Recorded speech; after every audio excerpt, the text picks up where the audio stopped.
අයිබෝවන් සූර්යාබේ YouTube නාලිකාවට ඔයාලා වදත් ආදරෙන් පිළිගන්නවා. අද මම කතා කරන්න යන්නේ ලංකාවේ සමාජයේ නොසලකා හරපු. එහෙම කියන්නත් බෑ. හැබැයි මෙතෙක් කතා නොවෙච්ච මාතෘකාවක් ගැන. ඔයා 80 90 දශකයේ ඉපදිච්ච කෙනෙක්ද? බලන්න 80 90 දශකයේ ඉපදිච්ච ළමයි තමයි ලංකාවේ වැඩිම IELTS කරලා වෙන රටවල් වලට ගියේ.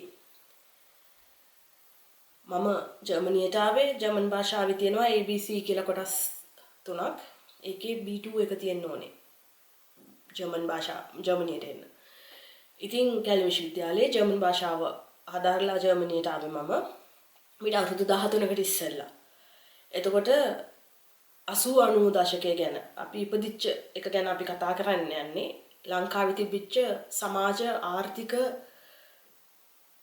කල්චරල් වටපිටාව ගැනත් ඒ වෙද්දී අපිට කතා කරන්න සිද්ධ වෙනවා. මුලින්ම මම ව්‍යාපාර මනෝවිද්‍යාව විශේෂවේදය හදාරපු කෙනෙක් හැටියට සහ ජර්මන් භාෂා විශේෂවේදී උපාධියක් භාෂාව පිළිබඳ කරපු කෙනෙක් හැටියට ඔයාලට ස්ටැටිස්ටිකල් ඇනලයිස් එකක් අද කරන්න හිතුවා. 80 90 ඉපදිච්ච කට්ටිය ගැන. ඉතින් මේ ජෙනරේෂන් ගැන මුලින්ම කතා කරද්දී ඔයාලට මම මුලින්ම මතක් කරන්න කැමති ජෙනරේෂන් කිහිපයක් තියෙනවා. අපි මුලින්ම ගත්තාම දෙවන ලෝක යුද්ධයෙන් ඉස්සෙල්ලා 1928 ඒ ඉපදිච්ච 28යි 45යි යුද්ධයෙන් පසු සහ පෙර ඉපදිච්ච අයට අපි ගොඩක් කියනවා සයිලන්ට් ජෙනරේෂන් එකක් කියලා. born during Great Depression and World War. එයාලා ලොකු ડિප්‍රෙෂන් කාලෙක ඉපදුනේ. ඊට පස්සේ එනවා බේබි බූමර් 1946 1964 කාලෙදී ඉපදෙනවා. බේබි බූමර් කියන්නේ යුද්ධ ඉවර වෙලා සෝල්ජර්ස්ලා සොල්දාදු ගෙදර ගිහිල්ලා එයාලා ගොඩක් කාලෙත් එක්ක පවුල් පසුබිමක් පවුලක් ගොඩනගන්න කාලය වෙන් කරලා තියෙනවා. ගොඩාක් ළමයි ඉපදෙනවා යුරෝපේ. යුරෝපේ තියෙන ප්‍රශ්නේ ඒ 1946යි 1964යි grew up during post war. යුද්ධෙන් පස්සේ ඉපදිච්ච අය තව අවුරුදු 10 ජර්මනියේ වැඩ කරන්නේ යාලා විශ්‍රාම යනවා. ඊට ජර්මනිය පමණක් නෙවෙයි යුරෝපයටම මේ ප්‍රශ්නේ අදාළයි. ඊට පස්සේ ජර්මනියේ ඇතුළු යුරෝපා හවුලේ ගොඩක් වැඩ කරන්න මේ රටවල් වල මිනිස්සු මදි එකක් එනවා. මම අපි කතා කරන්නේ අපි මාතෘකාවට එමු බේබි බූමර් ජෙනරේෂන් එක. ඊට පස්සේ ජෙනරේෂන් X එක 1965යි 80යි. ඊට පස්සේ අපි මිලේනියල්ස්ලා 1981යි 96යි අතර ඉපදිච්ච අය. ඊට පස්සේ ජෙනරේෂන් Z 1997යි 2012යි. ඔයාලට මම මේ ස්ක්‍රීන් එකේ පැහැදිලි කිරීමක් දානවා මේ ජෙනරේෂන්ස් ගැන. එතකොට මම මේ කතා කරන්නේ ජෙනරේෂන් X and millennials-ලා. ඒ කියන්නේ 80යි 90යි අතර ඉපදිච්ච අය. 80 90 අය ගැන කවුරුත් කතා කරේ නැහැ. කතා කරන්නේ නැහැ. ඇයි හේතුව? එයාලා කතා කරන්නේ අර අරාබි රටවල් වලට ගිහිල්ලා ලංකාවට විදේශී විනිමය උපයන එහෙම කාන්තාවෝ ඉන්නවා. අපි යාලට ඇත්තටම ගරු කරන්න ඕනේ රෙස්පෙක්ට් ලංකාවට එහෙම විදේශ විනිමය ගේන. නමුත් 80 90 කට්ටිය බලන්න. එයාලා රටවල් වලට ගියේ එයාලා විදේශ විනිමය එවන්නේ ඉගෙනීමක් තියෙන පිරිසක්. නිදහස් අධ්‍යාපනය 1977 නිදහස් වෙළඳ ආර්ථික ප්‍රතිපත්තිය ලංකාවට හඳුන්වලා දීලා නිදහස් අධ්‍යාපනයෙන් උපරිම ප්‍රයෝජන ලබාගත්ත පිරිස තමයි 80 90 ඉපදිච්ච අය. අපි අපේ අම්මලාගේ ජෙනරේෂන් එක ජෙනරේෂන් X ගැන කතා කරොත් සහ බේබි බූමර් ජෙනරේෂන් එක අපේ තාත්තලාගේ ජෙනරේෂන් එක ගැන අපි කතා කරොත් එයාලට නිදහස් අධ්‍යාපනයත් එක්ක අර ඇකඩමික් පර්පසස් වලට යන්න තිබ්බ කාලය අඩුයි. ඒ කාලේ මහාචාර්යවරු ආචාර්යවරු ඉන්නේ නැති. නමුත් අපි බැලුවොත් 80 90 කැල්කියුලේට් කරන්න ගණන් හදන්න සමීක්ෂණයක් කරලා බලන්න. PhD achieve කරොත් අපේ මගේ පසුබිමේ මම යාළුවෝ 10 දෙනෙක් ගත්තොත් දෙන්නෙක් ඉන්නවා අනිවාර්යයෙන්ම සමහරට එක්කෙනෙක් PhD එක කරලා ඉවරයි. 35 විද්‍ය ඉවර කරපු අය ඉන්නවා. සමහරු ඉන්නවා කරමින් පවතිනවා. ඒ කියන්නේ ඇකඩමික්ස් ගෝල්ස් වලට ලංකාවේ අපි ආර්ථිකමය පැත්තෙන් ගත්තාම ලංකාවේ ආර්ථිකය ලංකාවේ බලන්න දැන් අලුතෙන් 1990න් පස්සේ 2000න් පස්සේ 2005න් පස්සේ හදලා තියෙන අලුත් ගොඩනැගිලි නිවාස ව්‍යාපාර ඒ ඔක්කොම දැන් අපි කුරුණෑගල නගරය ගත්තොත් කුරුණෑගල නගරයෙන් භාගයට භාගයක් අපේ ක්ලාස් පිටින් ගිහිල්ලා ඉන්න ජපාන් වලට. එයාලා හි සෙටල් වෙලා කුරුණෑගල් නගරයට කියන්නේ ලිටල් ජපාන් කියලා. ඉතින් ඒ 80 90 ජෙනරේෂන් එක ඒ විදේශ විනිමය තමයි යවන්නේ. දැන් අපි යුරෝපයට ගොඩක් දෙනෙක් යුරෝපයට ඇවිල්ලා ඉන්නවා. ඕස්ට්‍රේලියා, නිව්සීලන්ත වලට තව බොහෝ දෙනෙක් ගිහින් ඉන්නවා. අපිත් එක්ක ඉගෙන ගත්ත යාළු කැනඩාවේ ඉන්නවා අපේ PhD හෝල්ඩර්ස්ලා. අනිත් රටවලත් ඉන්නවා. මෙහෙත් ඉන්නවා. ඉතින් 80 90 ඉපදිච්ච අය අපේ පරම්පරාවේ අය අපේ ජෙනරේෂන් එක. ඇයි අපි යාළ ගැන කතා කරන්නේ නැත්තේ? ඇයි අපි යාළට වටිනාකමක් දෙන්නේ නැත්තේ? අනිත් එක එයාලා රටවල් වලට ඇවිල්ලා ඔයාලා හිතනවාද ස්ටුඩන්ට් කෙනෙක් නම් ස්ටුඩන්ට් වීසා එකෙන්ම ජීවත් වෙනවා කියලා? ලංකාවේ අපි ජෙනරේෂන් X අපේ දෙමව්පියන්ගේ ජෙනරේෂන් එක අපේ ජෙනරේෂන් එකෙන් ගොඩාක් දේවල් බලාපොරොත්තු වෙනවා.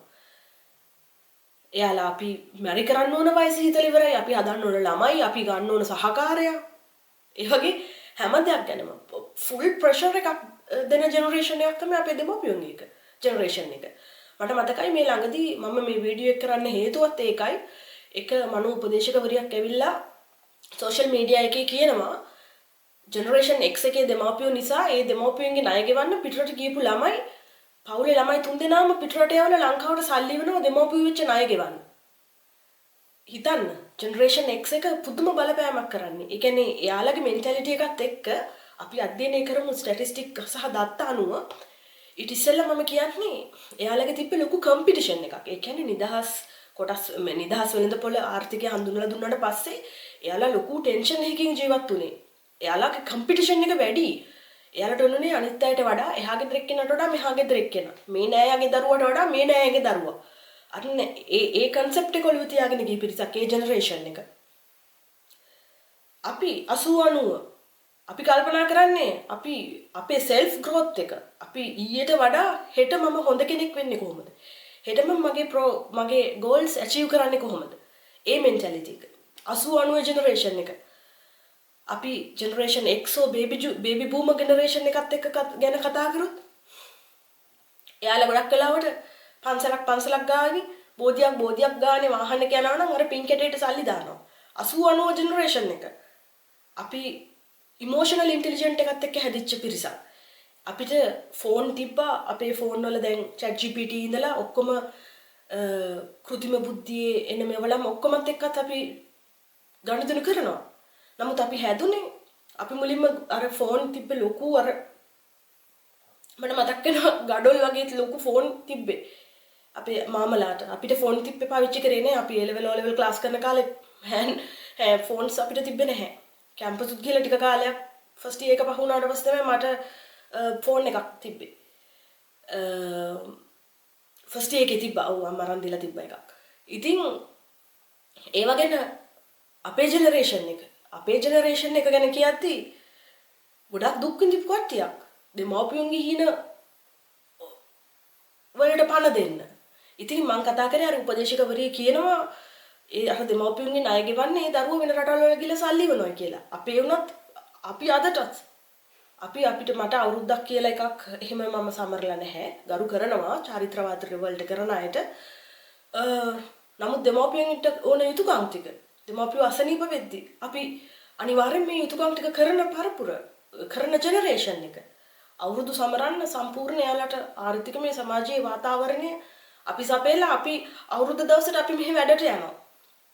ඒ ජෙනරේෂන් එක 80 90 ඉපදිච්ච අය මුළු ලෝකෙ වටේම ඕස්ට්‍රේලියාවේ ඉඳලා යුරෝප් කොන්ටිනෙන්ට් එකට දක්වාම පැතිරලා ඉන්න 80 90 ජෙනරේෂන් එකේ රෙසිලියන්ට් එක. රෙසිලියන්ට් කියන්නේ කඩන් වැටීම් වලින් නැවත නැගිටින growth mindset එකක් හදාගන්න ක්‍රමවේදයක්. අපි ඒක ගැන කතා කරන්න ඉස්සෙල්ලා මම ඔයාලට පෙන්නන්නම් ලංකාවේ මේ සමාජීය පරිසරය වෙනස් වෙච්ච ආකාරය. දැන් ඔයාලට මේ පේන්නේ gross domestic product GDP එක.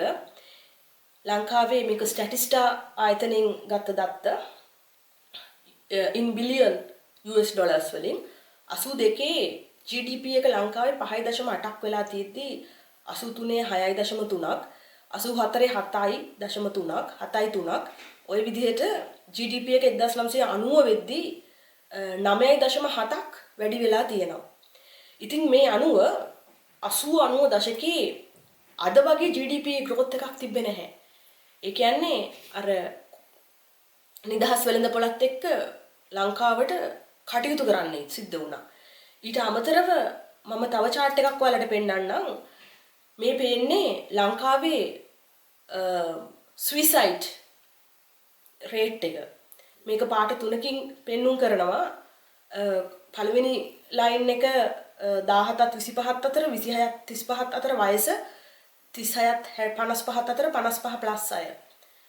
එතකොට අපේ දෙමව්පියෝ අපි මේ chart එකේ බැලුවොත් 1980 ඉඳලා 90 යනකම් අවුරුදු 10 අපේ ජෙනරේෂන් එකේ කියන්නේ අපේ දෙමව්පියෝගේ කාලේ අපි හිතමු අපි අනුගමනය කොහොමද සිංහලෙන් කියන්නේ අපි උපකල්පනය කරමු මේ රෙඩ් ඩොට්ස් තියෙන්නේ අපේ දෙමව්පියෝ. එතකොට එයාලා 1980ත් 90ත් අතර කොහොමද එයාලගේ සුයිසයිඩල් රේට් එක? ඒ කියන්නේ අපි ඉපදිච්ච කාලේ අපේ දෙමව්පියොන්ට තිබ්බ ටෙන්ෂන් එක මේ ගණනය කරන්නේ. සුයිසයිඩ් රේට් එක. ඒකේ කෝෆ්ස් වලින් උඩම ඉහළම ප්‍රතිශතයක ගමන් කරන බව පේනවා. ඉතින් අපි ඉපදෙන්නේ ලොකු ටෙන්ෂන් එකක් අපේ දෙමව්පියොන්ට තිබ්බ කාලෙක 80 90 පරිපුර. ඇයි ඒකට හේතු වෙන්නේ? මේ chart එක මෙහෙම ඇනලයිස් කරගෙන එද්දී අවුරුදු කොළපාට ඉරි තියෙන එක අවුරුදු 55ට වැඩි අය එයාලා රෙකෝඩ්ස් තියලා තියෙනවා 1995 ලංකාව ලෝක වාර්තාවක් දාලා තියෙනවා සුයිසයිඩ් වැඩිම කට්ටිය. සුයිසයිඩ් එක මිනිස්සු ලක්ෂයක් ගත්තොත් ඒ වපසරිය අනුව සුයිසයිඩ් වැඩිම අය 1995. ඉතින් 95 ওই දේවල් වලට බලපාන හේතු මොනවද? ඒ හේතු වශයෙන් මම ඔයාලට ඉදිරිපත් කරන්නේ ලංකාවේ සිවිල් යුද්ධයක් තිබ්බා. ලංකාවේ මේ නිදහස් වෙළඳ ආර්ථිකය අඳුන්ලා දුන්නාට පස්සේ ඒක අවුරුදු 10ක්වත් නිදහස් වෙළඳ ප්‍රතිපත්තිත් එක්ක ලංකාවට කටයුතු කරන්න අවස්ථාව මග ඇරුණා. ඒ හේතුව ලංකාවේ තිබ්බ සිවිල් යුද්ධය. ඊට අමතරව ලංකාවේ 83 කළු ජූලිය කියලා එකක් පටන් ගන්නවා. ඊට පස්සේ තමයි සිවිල් යුද්ධය ආරම්භ වෙන්නේ. මේ යුද්ධ නිසා ලංකාවට ආර්ථිකමය වශයෙන් දියුණු වෙන්න තිබ්බ අවස්ථාවලට සම්බාධක වැටෙනවා. ඒවා තමයි මේ chart එකෙන් මේ පෙන්නන්නේ. එතකොට අනිත් කාරණාව තමයි economic inequality එකක්. ඒ කියන්නේ අපේ දෙමව්පියෝ අපිට ඒක පේනවා මේ GDP වාර්තාවෙන්ම ස්ටැටිස්ටික්ස් වලින් කියන GDP එක අපේ ලොකු හොඳ මට්ටමක තිබ්බේ නැහැ. 2000න් පස්සේ තමයි අපේ GDP එක ගොඩක් දුරට expand වෙන්නේ. වැඩි දුරට එන්නේ. ඉතින් අපි ඉපදෙන්නේ කළු ජූලියෙන් පස්සේ. අපි ඉපදෙන්නේ 89 කැරැල්ලෙන් පස්සේ. අපේ දෙමව්පියෝ අපිව එයාලගේ ගර්භාෂවල දරාගෙන ඉද්දී එයාලා උපරිම ටෙන්ෂන් එක එයාලට ආර්ථික පීඩනයක් ගෙනල්ලා දීලා තියෙනවා. යුද්ධයේ පීඩනයක් ගෙනල්ලා දීලා තියෙනවා. සල්ලි හම්බ කරන්නේ ව්‍යාපාර වලට සල්ලි යොදවන්නේ. ඒ පීඩනයකින් තමයි අපේ දෙමව්පියෝ කටයුතු කරේ. එතකොට රෙසිලියන්ට් එක කියන්නේ පීඩනයකින් කටයුතු කරලා ගොඩ එන ආකාරය. ඒ පීඩණයෙන් කටයුතු කරලා ඒක සක්සස් පැත්තට ගන්න අය. ඒ කියන්නේ සුයිසයිඩ් තැනට යන්නේ නැතුව ඒ පීඩණය දරාගෙන පීඩණයෙන් පාඩම් ඉගෙනගෙන මෙන්ටල් ග්‍රෝත් එකක් වෙච්ච කට්ටිය ලංකාවේ මොන પરම්පරාවද 80 90 ජෙනරේෂන් එක. ඔයාලට මම ජෙනරේෂන් එකකින් chart එකෙන් පෙන්නුවා ඒ ජෙනරේෂන් වල තිබ්බ සුයිසයිඩ් රේට්ස්. ඉතින් 80 90 ඉපදිච්ච ජෙනරේෂන් එක 25 35 වෙද්දි අර තරම් සුයිසයිඩ් පැත්තට ගිහිල්ලා නැහැ. ඒ කියන්නේ බලන්න යාළගේ දරා ගැනීමේ හැකියාව ප්‍රශ්න වලට මුහුණ දීමේ හැකියාව.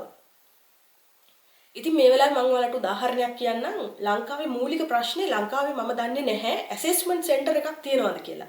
ඒ කියන්නේ මේ මානසික ප්‍රශ්න මේ දරා ගන්න බැරුව මිනිස්සු සිවිදි විහානි කර ගන්නවා. සුයිසයිඩ් රේට් එක වැඩි වෙනවා. එතකොට ඒ ගැන පරීක්ෂණ කරන්න රිසර්ච් ඇන්ඩ් ඩෙවලොප්මන්ට් අංශ වලින් අපි යම් ඇසෙස්මන්ට් සෙන්ටර් එකක් ඒ කියන්නේ දත්ත එකතු කරලා එයාලට ක්වෙස්චනර්ස් දීලා ඒ තැන්වල රිප්‍රසන්ටේටිව් සැම්පල්ස් ඒ කියන්නේ නියදි අරගෙන ඒ නියදි අනුව අපිට පුළුවන් මනෝවිද්‍යාවේ තියෙනවා ෆැක්ට් ඇනලයිස් ඒක කොටස් දෙකකට වෙන් වෙනවා F කියලායි අනිත් එක CFR කියලායි CFR ඒ කියන්නේ exploratory and confirmatory factor analysis. ඉතින් ওই කොටස් දෙකකට දාලා ඒ කියන්නේ අපි දැන් කතා කරේ සුයිසයිඩ් කියන ඉන්ඩිකේටර් එක. එතකොට සුයිසයිඩ් කියන ඉන්ඩිකේටර් එකට අපි සම්බන්ධ කරොත් මේ කාලේ කවුද ඉපදුනේ? බර්ත් රේට්ස් එක තව ඉන්ඩිකේටර් එකක් විදිහට ගන්නවා නම් ඒකට කියන්නේ මේ ඩිමෙන්ෂනාලිටේට් කියලා. ඒක ජර්මන් භාෂාවෙන්. අනිත් එක ඉන්ඩිකේටර් එකක් විතරක් ගන්නවා නම් අයින්ඩිමෙන්ෂනාලිටේට්. එතකොට මේ එක ඉන්ඩිකේටර් එකක කොරලේෂන් එක අපිට හොයලා අර සම්පූර්ණ දත්තත් එක්ක ඒ කොරලේෂන් එක කොහොමද ගැලපෙන්නේ කියන එකට අපිට ඒවා එහෙම ගණනය කරන්න තැනක් අවස්ථාවක් ආයතනයක් ඉන්ස්ටිටියුට් එකක් ඇසෙස්මන්ට් සෙන්ටර් එකක් ලංකාවේ මම දන්න විදිහට නැහැ ওই සංඛ්‍යා ලේඛන දෙපාර්තමේන්තුව එහෙම ඇති. නමුත් ඒවා ඇක්ටිව් සමීක්ෂණ කරනවද රිසර්ච් කරලා ඇක්චුවල් ස්ටැටිස්ටික් මත රඳා පවතිනවද කියන එක අපිට ඇත්තටම මේ වෙලාවේ උදාහරණයක් කියනවා නම් රටේ තියෙන දේශපාලන සහ දේවල් වලට අපි කිසිම ආකාරයක සම්බන්ධ නැහැ. නමුත් අපිට ඩිස්ටන්ස් ඉඳලා අපේ දැනුම ලබා දෙන්න පුළුවන්. එහෙම ආයතනයක් ලංකාවේ පිහිටවනවා නම් මොකද අපිට ආර්ථිකමය වශයෙන් එහෙම ආයතන පිහිටවන්න හැකියාවක් ලංකාවේ දැනට නැහැ. ඉතින් අපිට ඕනේ අපේ රට අපි වෙන රටවල් වලට ඇවිල්ලා ජීවත් වුණාට ඒ රටවල් වල PR citizenship එක ගත්තට අපිට අදටත් අපේ heart එක beat එක වෙන්නේ ලංකාවේ මොකද්ද වෙන්නේ කියන එක. නේද? ඉතින් මේ රට ඇත්තටම ඩිවෙලොප් වෙන්න කාලයක් තිබ්බේ නැහැ. 77 නිදහස් එකෙන් පස්සේ ප්‍රශ්නමයි උනේ. එතකොට මේ රට ගොඩ ගන්න පුළුවන් පරම්පරාවේ එනර්ජි එක ස්ප්‍රිට් එක එන්නේ 80 90 කට්ටිය. අපිට 2000න් පස්සේ ඉපදිච්ච අපි කියනවා විහිළුවට කියනවා TikTok ජෙනරේෂන් එක කියලා. එයාලගෙනුත් අපිට ඉගෙන ගන්න දේවල් තියෙනවා. හැබැයි එයාලට අපෙන් ඉගෙන ගන්න තියෙනවා බොහෝ දේවල්. මොකද අපි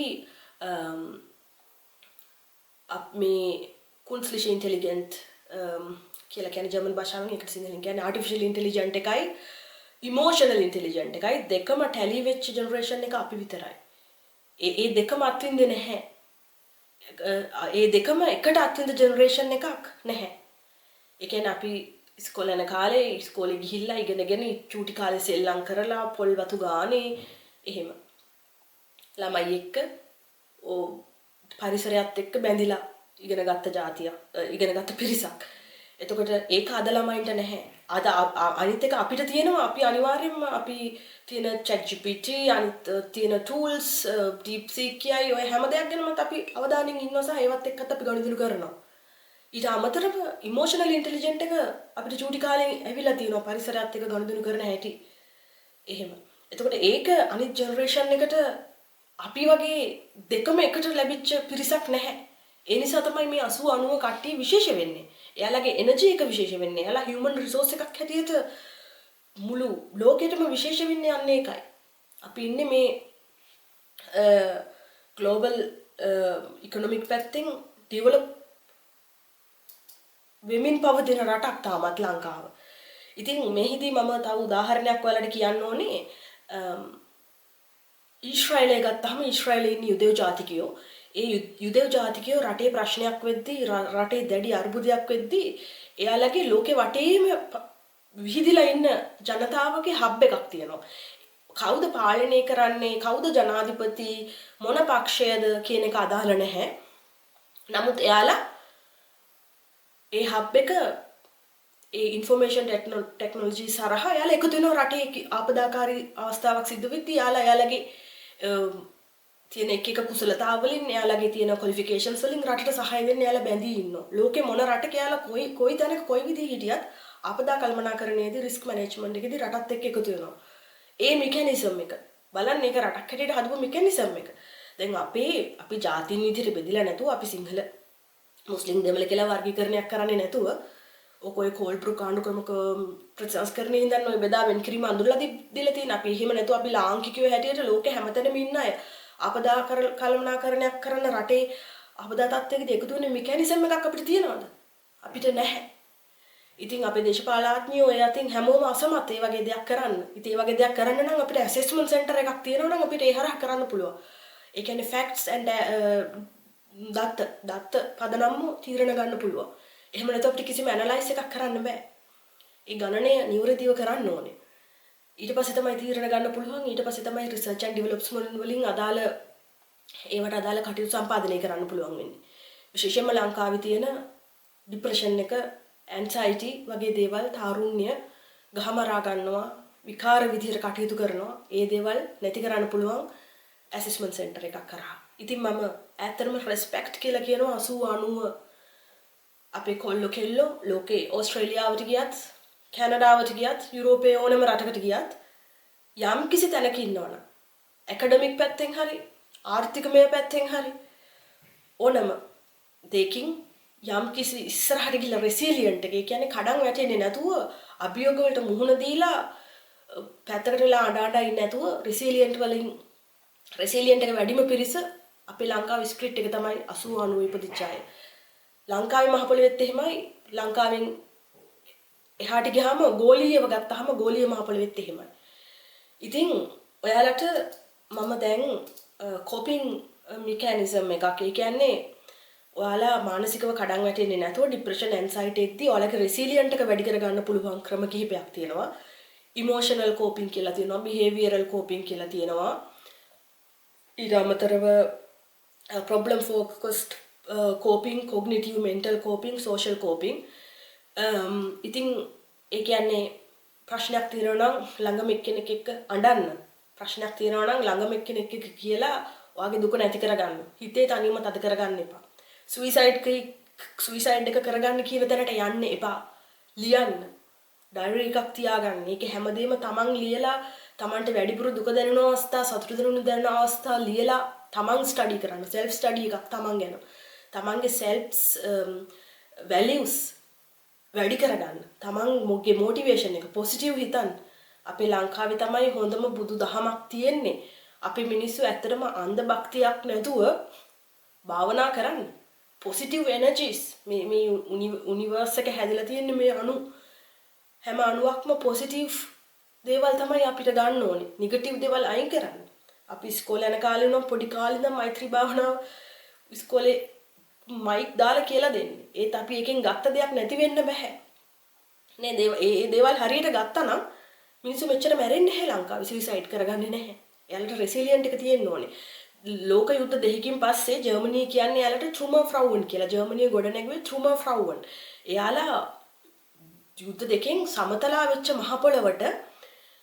මහ පොළව නැවත බිල්ඩින් හදලා ගොඩනගලා ලෝකේ කාර්මික බලවතාවෙන්න ගත්ත තීරණය, ගත්ත පියවරවල් කියවන්න. ලිටරේචර්, ජර්මන් ලිටරේචර් එක, ජර්මන් ඉතිහාස කතා බලන්න. ඒ කරලා තියෙන්නේ ජර්මන් කාන්තාව මේ අනිත් ඔය ෆ්‍රාන්ස් වල අනිත් ඉතාලිය වල වගේ මට සිල්ටු නැහැ. එයාලගේ අදටත් හරිම ගොරෝසුයි. එයාලා යුද්ධ දෙකකට පස්සේ එයාලා ගත්තේ කැත්ත උදැල්ල අරගෙන ගඩොල් කැටෙන් කැටේ තියලා තමයි බර්ලින් තාප්පි වුණා තාපහුව ඒව ගොඩනගලා හැදුවේ. ඒ බිමට සමතලා වෙච්ච බිල්ඩින් හැදුවේ. ඉතින් ඒ රෙසිලියන්ට් එක බිමට සමතලා වුණාට පස්සේ නැගිටින මානසිකත්වය ඒක හදාගන්න. බිහේවියරල් කෝපින් ලංකාවේ යන්න, පරිසරය අත්විඳින්න, ජොගින් කරන්න, ට්‍රැක් එකක් හොයාගෙන යන්න, පරිසරය විඳින්න. ඔය ඇල්ල පැත්තේ ගොඩාක් ලස්සන තැන් තියෙනවා ලංකාවේ. ඊපෙලාවෙත් මම දැක්කා අපේ රට කොච්චර ලස්සනද. අනිත් එක ඩීප් මෙඩිටේෂන් සිස්ටම් එකක් තියෙනවා මුහුදේ රළත් එක්ක. මුහුදේ රළ ක්‍රියාත්මක වෙන ආකාරය. ඔයා මුහුද දිහා බලන් ඉන්න ඔයාගේ ස්ට්‍රෙස් ලෙවල් එක අඩු වෙනවා. ඔයාගේ කොටිසෝල් කියන හෝමෝනය වගේ මොලේ ස්ට්‍රෙස් එක වැඩි කරන හිපොතලමුස් කියන හිපොකැම්පස් එකේ හිපොතලමුස් කොටසේ වගේ ස්ට්‍රෙස් එක වැඩි කරන්නේ කොටිසෝල් හෝමෝන් එක ලෙවල් එක අඩු කරනවා. ඒ පිළිබඳ අධ්‍යයනය කරමින් යනවා. මුහුදු වැරලේ රළ ලංකාව වටේ තියෙන මුහුදේ. ලංකාවේ වට තියෙන මුහුදක්.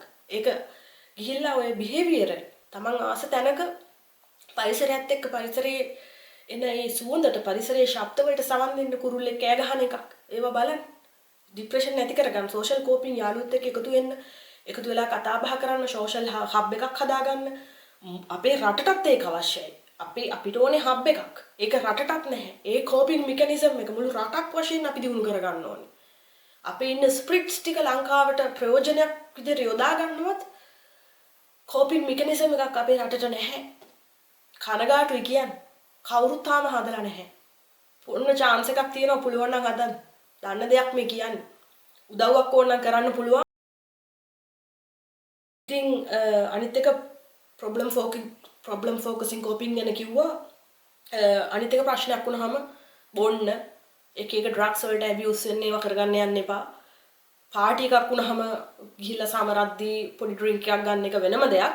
නමුත් ප්‍රශ්නයක් නිසා මේ ડિප්‍රෙෂන් වෙන පැත්තට, ඇන්සයිටි වෙන පැත්තට යද්දී උපදෙස් නම් ගන්න එපා යාළුවන්ගෙන්. යම් මචං බොන්න යන් කියලා ඒ වගේ දේවල්. avoid කරන්න. ඒවා තමයි coping strategies. ඉතින් මං හිතනවා ඔයාලට මගේ අද වීඩියෝ එකෙන් මේ අලුත් අවුරුද්දක් ලබද්දී ඔයාලට හොඳ උපදෙස් ටිකක් දෙන්න හම්බුණා කියලා. ඔයාලට ප්‍රශ්න තියෙනවා නම් කතා කරන්න. කමෙන්ට් එකක් දාන්න. හැම මාසේ හැම පාරම එන්න අමාරුයි. අපිත් වැඩ කරන ජනතාව හැටියට අපිටත් විවිධ වැඩ කටයුතු වල නිරත වෙන්න ඕනේ. වැඩට යන ගමන් ඊට පස්සේ ඉගෙන ගන්න යන්නත් ඕනේ. ඒ වගේ වැඩ ගොඩක් තියෙනවා. ඒ නිසා මං හිතනවා මගේ නාලිකාවෙන් ලංකාවට knowledge එකක් දෙන්න මට අවස්ථාවක් හම්බ වෙනවා කියලා. ඉතින් බොහොම ස්තුතියි subscribe කරපු අයට බොහොම ස්තුතියි subscribe නොකරපු අයට ස්තුතියි. නිකන් බලලා විතරක් යන්න එපා social media එකේ මේ දැනුමක් දෙන්නේ. මම මේ විදිහට ලියලා තියෙනවා මේ resilient එක ගැන මම ජර්මන් භාෂාවෙන් පළ කරපු පොතක් තියෙනවා. ඒක Google එකෙන් Amazon එකෙන් ගන්න පුළුවන්. මේ දැනුම වලට නිකන් දෙන්නේ නොමිලේ. ලංකාවට ආදරෙන්. එහෙනම් බොහොම ස්තුතියි හැමෝටම සුබ දවසක් ලබන්නා අලුත් අවුරුද්දත් සුබ වෙන්න කියලා ප්‍රාර්ථනා කරනවා. මම සූර්යාබේ subscribe එකක් කරගෙන යන්න එහෙනම් bye.